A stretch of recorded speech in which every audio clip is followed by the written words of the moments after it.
Ustadz ya, banyak orang-orang yang tidak beriman atau orang-orang kafir non-muslim, mereka memberikan hewan korban, mereka memberikan sapi, kambing, lalu mereka memberikan donasi terhadap fakir miskin, anak yatim dan seterusnya. Bagaimana dengan amalan mereka? Seperti inilah Allah gambarkan amal-amal orang kafir.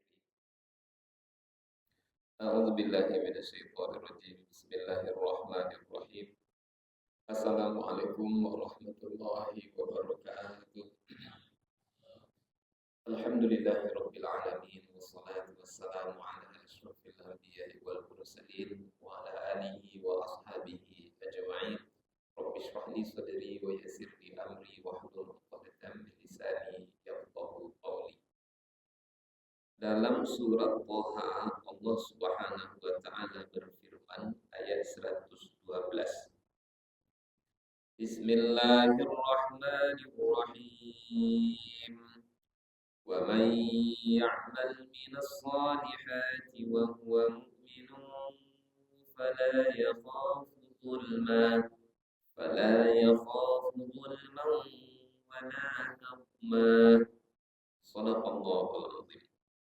Wa may ya'mal minas shalihat, dan siapa saja yang melakukan kebaikan, melakukan amal soleh, wa huwa mu'minun, padahal dia atau sementara dia adalah orang-orang yang beriman kepada Allah, fala yakhafu zulman wala hadma, maka dia tidak khawatir akan perlakuan zalim terhadap dirinya, dan dia tidak pula khawatir akan pengurangan hak-haknya.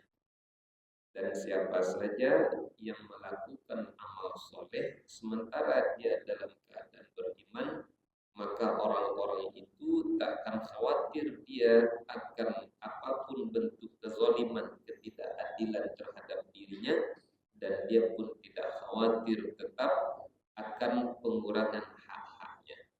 Bapak Ibu dimuliakan Allah, ayatnya pendek tapi tentu banyak sekali pelajaran yang bisa kita ambil dari ayat yang pendek ini.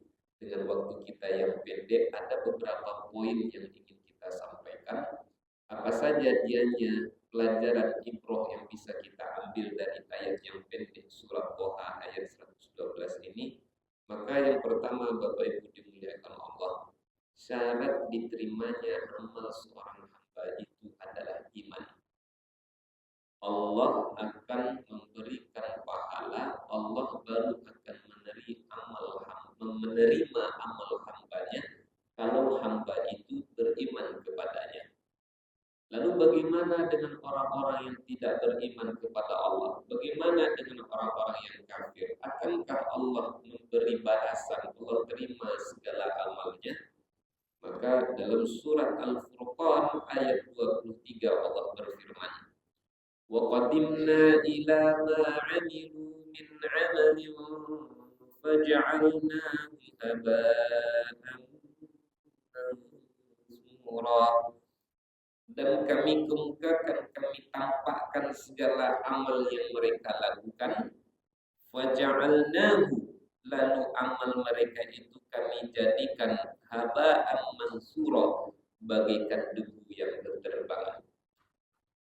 Dan kami jadikan setelah amal mereka ditampakkan, setelah amal mereka dijelaskan sedemikian rupa, lalu kemudian amal orang-orang kafir itu Allah buat seperti debu yang berterbangan. Di dalam surat An-Nur ayat 39 pun Allah katakan, walladzina kafaru a'maluhum kasarabin biqi'ati yahsabuhu adh-dhama'anu ma'an hatta idza ja'ahu lam yajidhu syai'a. Dan orang-orang yang kafir, orang-orang yang engkar, orang-orang yang tak beriman itu a'maluhum kasarabin biqi'atin. Amal mereka itu taubahnya laksana fata morgana, di tanah yang datar yang disangka air oleh orang-orang yang haus. Lalu di saat mereka berusaha untuk mendatangi yang tampaknya seperti air tadi itu, ketika dia mendatangi tempat dia tuju, yang dia lihat tadi seperti ada air, lam yajidhu syai'a, dia tidak mendapatkan apa-apa di situ. Seperti itulah amalnya orang-orang yang kafir, orang-orang yang ingkar kepada Allah Subhanahu wa taala. Kan banyak biasanya menjelang Idul Adha itu di antara pertanyaan yang sering diajukan, Ustaz, ya, banyak orang-orang yang tidak beriman atau orang-orang kafir non-muslim, mereka memberikan hewan korban, mereka memberikan sapi, kambing, lalu mereka memberikan donasi terhadap fakir miskin, anak yatim dan seterusnya. Bagaimana dengan amalan mereka? Seperti inilah Allah gambarkan amal-amal orang kafir itu. Bagaimana amalnya? Nampak seperti fata morgana, banyak air terhampar di luas di padang yang jauh. Bagi orang-orang yang haus tentu dia ingin mendapati air itu karena dia ingin minum. Tetapi semakin dia mendekat, maka semakin dia tidak mendapatkan, dia tidak melihat adanya apa-apa. Begitulah perumpamaan amalnya orang yang kafir di sisi Allah Subhanahu wa taala. Ini poin pertama Bapak Ibu dimuliakan Allah. Syarat diterimanya amal seorang hamba itu adalah iman kepada Allah Subhanahu wa taala. Yang kedua, ayat ini menjelaskan kepada kita bahwasanya tidak perlu kita khawatir kalau segala kebaikan kita sudah dilandasi oleh iman, nanti tak akan dibalas oleh Allah Subhanahu wa taala. Tidak perlu khawatir. Senyum kita kan disuruh senyum. Tabassumuka fi wajhi akhika laka shadaqah. Senyummu kepada saudaramu itu adalah sedekah, kata Rasulullah SAW. Kita senyum kepada orang, tapi kita tidak mendapatkan balasan dari senyuman itu. Bukannya kawan kita senyum kepada kita, tapi justru dia cemburu, bermuka masam kepada kita. Tidak perlu khawatir.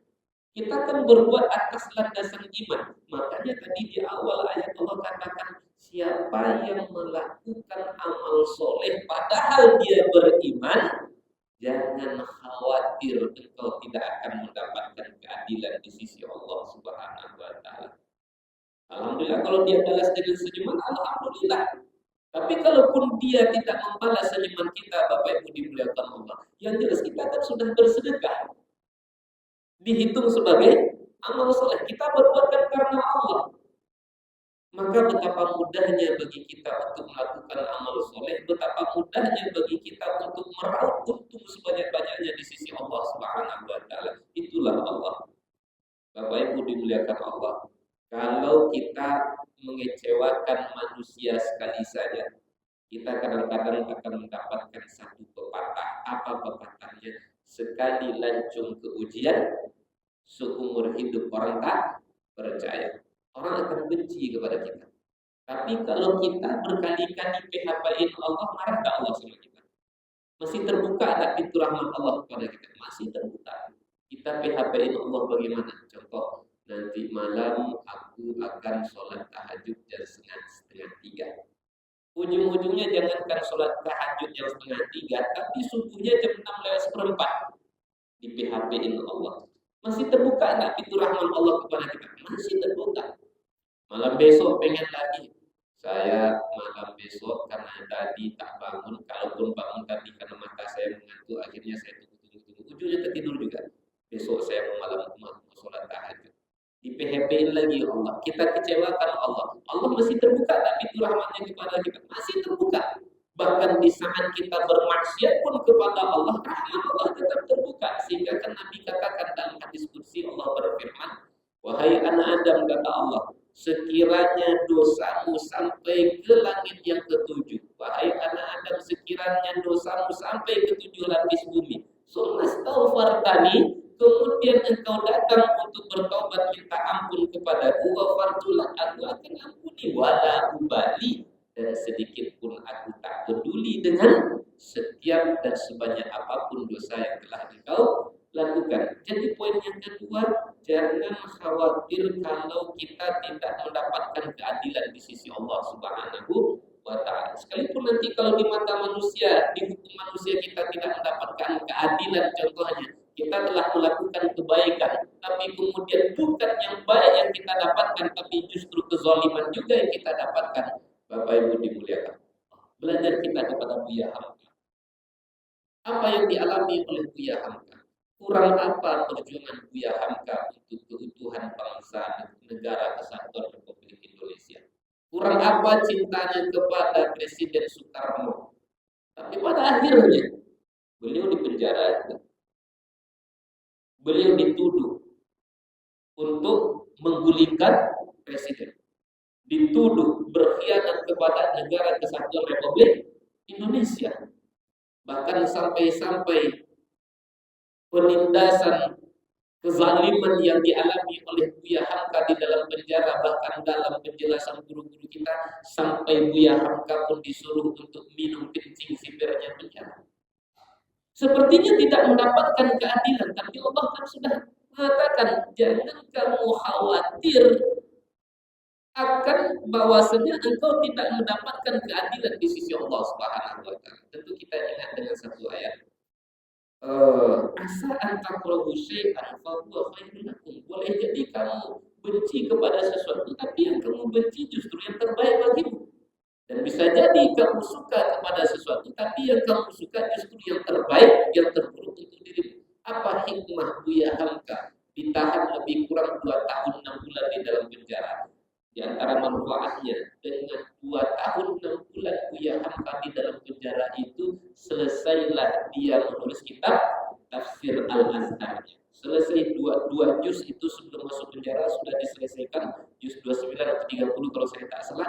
Sisanya itu diselesaikan oleh Buya Hamka selama berada di dalam penjara. Dan dalam tasawuf, dalam kitab Tafsir Al-Azhar itu pun sempat saya baca, kemudian dari royalti menulis Tafsir Al-Azhar juz 2 juz saja itu bisa membiayai Buya Hamka dengan anak istrinya untuk bisa naik haji ke tanah suci. Allah tak akan pernah menzalimi hambanya. Apapun yang kita lakukan selagi itu baik dan dilandasi oleh iman, Allah akan membalasinya. Sekalipun di mata manusia kita tidak mendapatkan balasan yang baik, tapi Allah adalah zat yang maha baik dalam memberikan balasan demi balasan. Dan pada akhirnya Bapak Ibu dimuliakan Allah, kita bermohon kepada Allah, semoga semua amal yang kita lakukan semata-mata mengharap ridho Allah, dilandasi atas iman, sehingga kita mendapatkan balasan yang begitu sempurna di yaumil kiamah. Allah masukkan kita ke dalam